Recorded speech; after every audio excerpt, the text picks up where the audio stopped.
காஞ்சிபுரம் சங்கர மடத்தின் காஞ்சி சங்கராச்சாரியார் ஸ்ரீ விஜேந்திர சரஸ்வதி சுவாமிகளை சந்தித்து ஆசி பெற்ற பின்பு அமமுக பொதுச் செயலாளர் டிடிவி தினகரன் பேட்டி. காஞ்சி காமகோடி பீடம் என அழைக்கப்படும் காஞ்சிபுரம் சங்கர மடத்தின் 70வது பீடாதிபதி ஸ்ரீ விஜேந்திர சரஸ்வதி சுவாமிகள் கடந்த 2 ஆண்டுகளாக வட மாநிலங்களில் சுற்றுப்பயணம் செய்து பல்வேறு ஆன்மீக பணிகளில் ஈடுபட்டுவிட்டு தனது விஜய் யாத்திரையை முடித்துக்கொண்டு நேற்று முன்தினம் காஞ்சிபுரம் சங்கர மடத்திற்கு திரும்பியுள்ளார். இந்நிலையில் காஞ்சி சங்கர மடத்திற்கு காஞ்சி சங்கராச்சாரியார் ஸ்ரீ விஜேந்திர சரஸ்வதி சுவாமிகள் வந்துள்ளதை அறிந்த அமமுக பொதுச் செயலாளர் டிடிவி தினகரன் தனது மனைவி அனுராதாவுடன் காஞ்சிபுரம் சங்கர மடத்திற்கு நேரில் வந்தார்.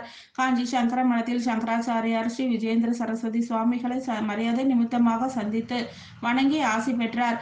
பின்னர் 50 நிமிடங்களுக்கு மேலாக காஞ்சி சங்கராச்சாரியாருடன் தனியாக டிடிவி தினகரன் ஆலோசனை மேற்கொண்டார். இதனைத் தொடர்ந்து காஞ்சி சங்கர மடத்தில் இருந்து புறப்பட்ட டிடிவி தினகரன் செய்தியாளர்களை சந்தித்த பொழுது கடந்த 1999ஆம் ஆண்டு முதலாக தேர்தலில் வேட்பாளராக போட்டியிடும் போது ஜெயலலிதா காஞ்சி சங்கராச்சாரியாரை சந்தித்து ஆசி பெறுமாறு கேட்டுக்கொண்டார்.